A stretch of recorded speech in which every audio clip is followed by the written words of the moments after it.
Demi bisa merampok tanah rakyat, dia mengatakan, rakyat itu hanya punya hak pakai. Sebenarnya semua adalah tanah negara. Lalu kemudian berkata lagi, dari mana jalannya tanah warisanmu? Emangnya mbahmu menciptakan tanah?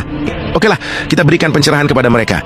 Syarat terbentuknya sebuah negara hanya dua. Satu, tanah atau wilayah. Dua, rakyat.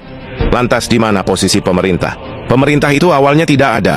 Dan sebenarnya tidak perlu juga ada. Sebab pemerintah itu hanyalah sebuah organisasi. Apakah organisasi itu sangat penting? Jawabannya tidak juga. Apakah ketika sebuah organisasi bubar, maka rakyat mati? Jawabannya jelas tidak.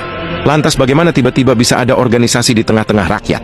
Jadi ketika rakyat itu semakin banyak, maka mereka bermusyawarah untuk mempermudah kehidupan mereka, maka mereka membutuhkan para pembantu. Maka mereka sepakat membentuk sebuah organisasi dan mereka menggajinya. Itulah asal mula pemerintah.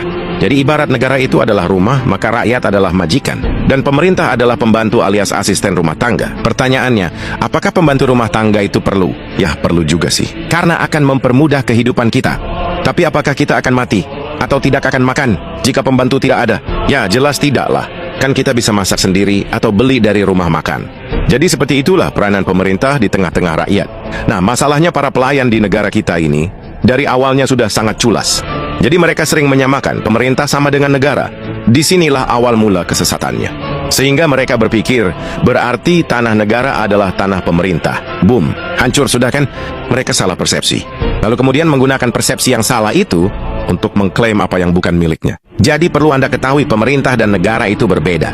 Oke, untuk meluruskan pemahaman mereka, kita akan pakai istilah Yunani.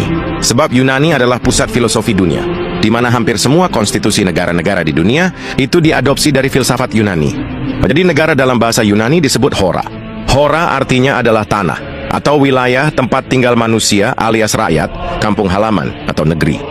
Kemudian rakyat dalam bahasa Yunani disebut demos. Nah, jadi jika Anda menyebutkan kata demokrasi atau negara demokrasi, itu artinya kedaulatan rakyat. Sebab demokrasi berasal dari dua kata, yaitu demos dan kratos. Demos artinya rakyat. Kratos artinya majikan, pemilik, pencipta, tuan, dewa, ataupun Tuhan. Ini sejalan dengan filosofi Latin, yaitu Vox Populi, Vox Dei. Artinya suara rakyat adalah suara Tuhan, atau kehendak rakyat adalah kehendak Tuhan. Jadi ibarat negara adalah rumah, maka rakyat adalah penciptanya. Kemudian pemerintah di dalam bahasa Yunani disebut kivernisi. Artinya pelayan administrasi, ministry, ataupun pembantu rakyat. Pertanyaannya, bagaimana bisa pelayan yang digaji memerintah tuannya? Ini kan sudah sangat sesat.